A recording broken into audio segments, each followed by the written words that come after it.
All right, everybody. So it's time for another Thursday pitch meeting. This one is for the Ballad of Songbirds and Snakes, the Hunger Games spinoff, if you don't know. Which you know. If you're watching this video, you know. So I got a movie review up for this one. If you want to see what I thought about it before you hear what Ryan has to say about it, you can check that out now.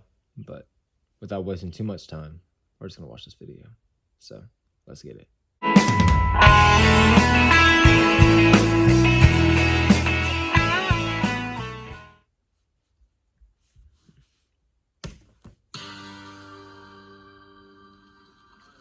So, you have a movie for me? Yes, sir, I do. I was thinking we'd do a Hunger Games prequel. Oh, yeah, people have been clamoring for some new Hunger Games content. They have? Well, no, but No. that is the title with some brand recognition, which is always safer than something original. I'm scared all the time. Hey, this industry was built by risk takers, and now it's our job to calm that down a little bit. I am so expendable, my dude. We should hold each other after this. I'm in. So tell me about this movie. Well, it's actually going to take place like decades before the other Hunger Games movies and follow a young Coriolanus Snow. Oh, Coriolanus, huh? That was my nickname for a little while after I fell butt first off of my yacht onto a chunk of the Grand Barrier Reef. Oh, my...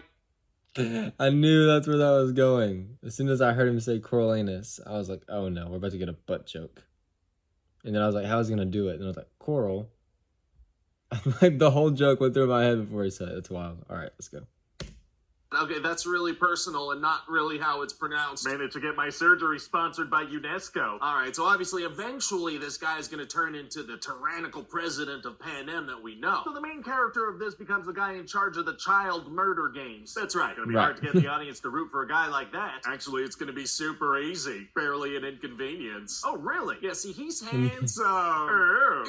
So what's going on with this handsome kid murder man? Well, see, at the 10th Hunger Games, Kid Murder Man is gonna be charged with mentoring one of the tributes, this girl named Lucy Gray. Lucy Gray. Okay, I'll try to remember that. Oh, don't worry, sir. Her name's gonna be repeated 10,000 times in the movie. Oh, okay. True. And so she's actually a singer, and they have a little thing going on, so people call her his songbird. Very cute. But she's also very good with snakes. Songbirds and Snakes, huh? Yeah, see, that's actually the title of the movie, The Hunger Games, The Hunger Games colon? No, the colon would be silent. Oh, so is mine since the post-coral surgery. Again, really personal. Now every fart sounds like a secret. All right, anyway, the title is The Hunger Games, The Ballad of Songbirds and Snakes. That just rolls off the tongue. Okay, great. Yeah, It critics can't really really does. talk if our movie's title takes up like half their article's character count. Now that's smart. Yeah. And so Lucy Gray's gonna sing in this thing? About 6 more times than what feels comfortable. What? So the whole thing is that if Kid Murder Man wants to rise through the ranks, he needs to make sure that Lucy Gray draws in viewers to the Hunger Games, because numbers are down, and they don't even know if these things are going to continue. Oh, no, actually, no, wait, no, that would be fantastic. Yeah, That's a good thing, objectively, actually. But handsome Kid Murder Men want prestige. Right, okay, yeah. And there's going to be this character that actually started the games. He's smart, but he's an alcoholic. Well, we already used Woody Harrelson. Yeah, I was thinking we use the other actor who always does that. Peter Dinklage. Exactly. So Peter Dinklage is like, hey, if you cheat in the Hunger Games, you're going to be in big trouble. Oh, so what does Kid Murder Man do? He cheats. That makes sense. Yeah, he's going to provide Lucy Gray with a little thing of rat poison. How does he get that to her? He just hands it to her. All the tributes are kept in a big cage before the games. No guards or security cameras? Apparently not, so she heads into the games well-equipped. Well, okay then. And Kid Murder Man convinced the games master to let the public donate so they could send supplies to the tributes. Oh, that's like that thing that happens in the original movies. Right. Yeah, weren't you curious about how that specific thing came to be? No.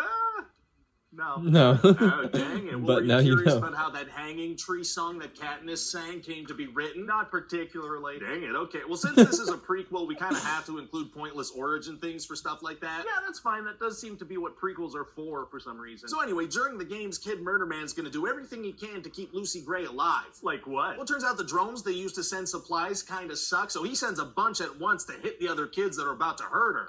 Yeah, injure those kids, handsome murder man. He's also gonna straight up sneak in and kill a kid. Oh, he's just going in and killing people. Yeah, technically he Yeah, goes in once. to rescue his mentor friend Sejanus, but yeah, he straight up kills a kid. Oh, okay. And Lucy Gray is gonna kill too. She's gonna sprinkle a bit of rat poison through a vent, and a kid's gonna breathe a little bit of it in and die instantly. God, how effective is that rat poison? The most effective rat poison to ever exist. Sure seems that way. And eventually the game masters...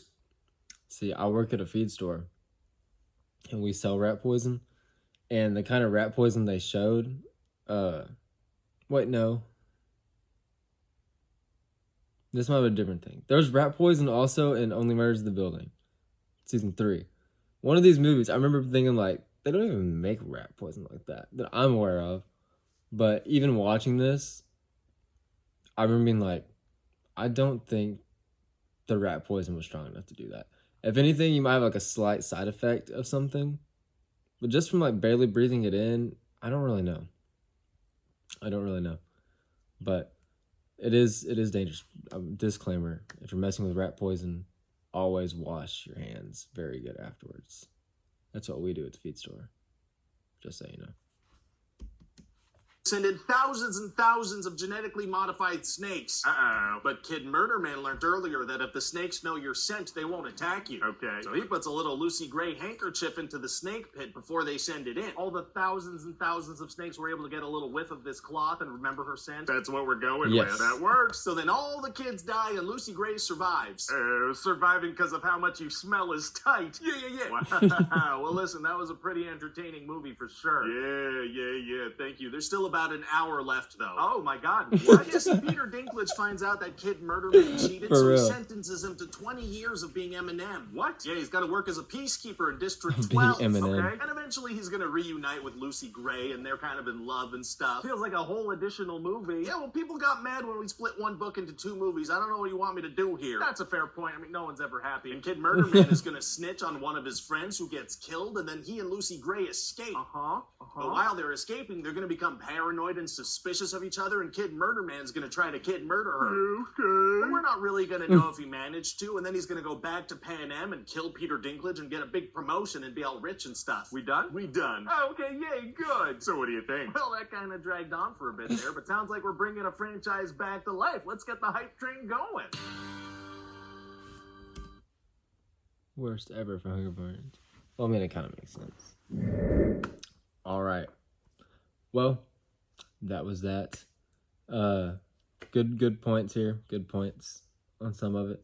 The biggest thing to me is like the third act, the epilogue that people call it. It is one of those things. It's like it is in the book, and I mean, people didn't like it when you split the first one into two, and also like what was made there in that last hour. Would you have rather them milk the whole movie out of that? You know what I'm saying? So like, it was either just gonna be like untouched, or they had to throw it in there. I feel like. I don't know. I didn't hate it. I know a lot of people just thought it was boring. So like I said, you can watch my full movie review though if you want to see what I really thought about the movie. Leave a like, subscribe, let me know what you thought about this video, and I'll see you next time.